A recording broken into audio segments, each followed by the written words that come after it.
Hi students, this is Alex here. இந்த கொஸ்டின்ல வந்து if the roots of the equation differ by unity அப்படின்னு கொடுத்திருக்காங்க.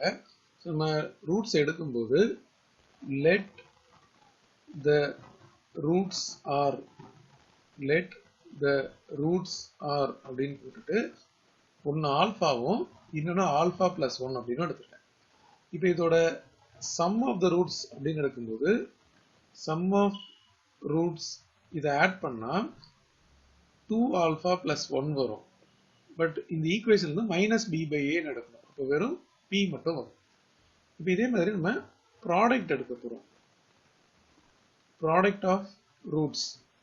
ஸோ ப்ராடக்ட் ஆஃப் ரூட்ஸ் வந்து alpha into alpha plus one அதுக்குள்ள C by A இது Q வரும். So நம்ம எக்ஸ்பிரஷனில் வந்து பார்த்தீங்கன்னா பி ஸ்கொயர் இருக்கு.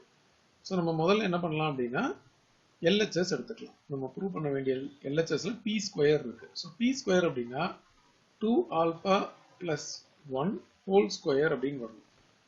இது a plus b whole square expand பண்ணா a square plus 2 ab plus b square. இது வந்து இப்போ 4 ஆல்ஃபா ஸ்கொயர், இது 4 ஆல்ஃபா பிளஸ் 1 ஸ்கொயர் இஸ் 1. இந்த ஃபர்ஸ்ட் ரெண்டு டேர்ம்ல இருந்து நம்ம 4 ஆல்ஃபாவை காமனா எடுத்தோம் அப்படின்னா பேலன்ஸ் ஒரு ஆல்ஃபா இருக்கும், இது 1 இருக்கும். அது போல லாஸ்ட்ல ஒரு 1 இருக்கு. பட் மொத்தமாவே இந்த டேர்ம் தான் வந்து நமக்கு கியூவா இருக்கு. இந்த இடத்துல கியூன்றது ஆல்ஃபா இன்டு ஆல்ஃபா பிளஸ் 1. அப்போ நம்ம என்ன பண்ணலாம் அப்படின்னா இது வந்து 4q பிளஸ் 1 அப்படின்னு எடுத்துக்கலாம்.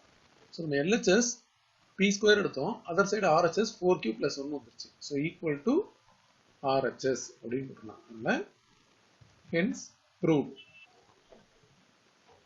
Hence proved.